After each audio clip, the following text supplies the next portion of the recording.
Alright, so I just decided to make a video here, sort of a random video. But here's my top 5 wrestlers in WWE. I am including part-timers, like I have Lesnar on the list. So, let's get into it. Number 5, Ray Wyatt. We haven't seen a lot of this guy, but he's had a lot of good matches, especially with Bryan at Royal Rumble, which proves he's a good wrestler. He's had a lot of other good matches and tag teams, like with The Shield. Um, so he is a good wrestler. I'm just going on wrestling ability here. He's also got a very good promo, so that adds to it too. But I'm not including that in this list. I'm just going by wrestling ability alone, and he's a pretty good wrestler. Um, so yeah, I've enjoyed some of his matches. Yeah, he's a good wrestler. I didn't think he would be a good wrestler either. I mean, he's a little bit overweight, but he's a good wrestler. Um, so yeah, and then we got number 4, Seth Rollins. I think Seth Rollins is the best member of the Shield. Ambrose is he's got a good promo, but I haven't seen a lot of him in the ring yet. In Reigns, I mean, he's a decent wrestler, but not great like people are saying. He's decent. In his promo, I mean, he doesn't really have a promo, so I can't really judge him on his promo skills yet.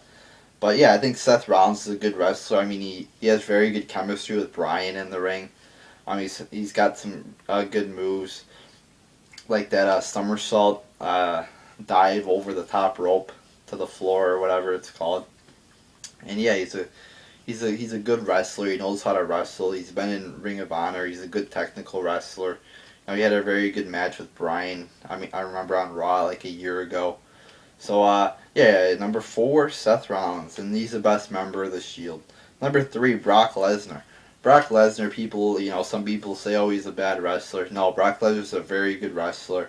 He had a great match with Punk. He doesn't have a lot of matches, but whenever he has matches, they seem to be very good. And people are like, oh, he was carried. Shut the fuck up. People just deny that he's good. He's had a good match, a very good match with Cena at Extreme Rules. He had not great matches with Triple H, but they were okay, I guess. That Extreme Rules match I think was pretty good with Triple H. Had a great match with Punk. Um, so yeah, I mean he's a pretty good wrestler. He's had some very good matches.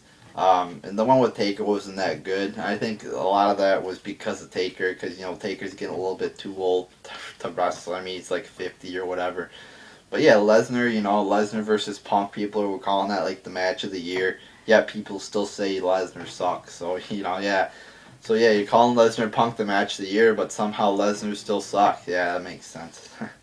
Number 2, Cesaro.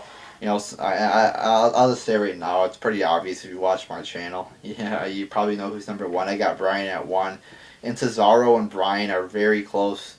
Cesaro has obviously a better power, more power than Bryan. And the amazing thing about Cesaro is, you look at him, he doesn't look that strong. I mean, you're like, oh, this guy's, he's decently strong, I guess. But holy shit, he's strong. And you look at a guy like Cesaro, and then you look at a guy like Ryback, and you see Cesaro's moves, and Cesaro uses his strength to the best of his ability. And then you look at a guy like Ryback, who's he's gotten better since he debuted. He has some decent power moves. Let's look at a guy like B. Langston. I think that's a better comparison for this situation. B. Langston's very strong, but he has no good power moves at all. All his moves are like clotheslines and shit, and they're not good. So you look at a guy like Biggie Langston, who is very strong, but he does not use his strength to the best of his ability. Then you look at a guy like Cesaro, who uses his strength, very good. He's got unique moves like the superplex. When he does that superplex when the guy's standing on the ring apron, that's a cool move. He's done his neutralizer finish on the Big Show, which was very cool. He's done it on I think Brodus Clay, I want to say Tensai, I think. Mark Henry, so it's very cool when he does that. That move too, he does like an Irish whip into the ropes, and then the guy, jumps and he catches him and he body slams him. He does like a backbreaker body slam. That's pretty cool too. So yeah, he uses his strength very good. He's got a lot of good moves, and he's a very enjoyable wrestler. And then European uppercut too, where he like throws the guy in the air. That's an awesome move too. That's my I've said this before. That's my favorite move in WWE.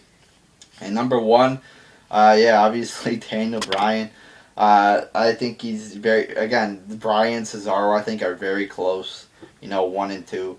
But I think give Bryan the edge. I mean, he just puts on great matches constantly. Whether it be with Triple H, he had a good match with him. Had a good match with Bray Wyatt. You know, he's had a lot of great matches. You know, memorable matches with Punk. Has had some good matches. You know, with Rollins and so yeah. I mean, Daniel Bryan's a fucking great wrestler, best wrestler in the company, best talent in the company, and he deserves to be champion. I'm happy that he's champion. I give WWE and Vince McMahon credit for making him champion. So yeah, he's a very good wrestler. You know, his promo's not great or anything, but it's you know he doesn't even have to have a good promo because he's such a great wrestler. But his promo's pretty good.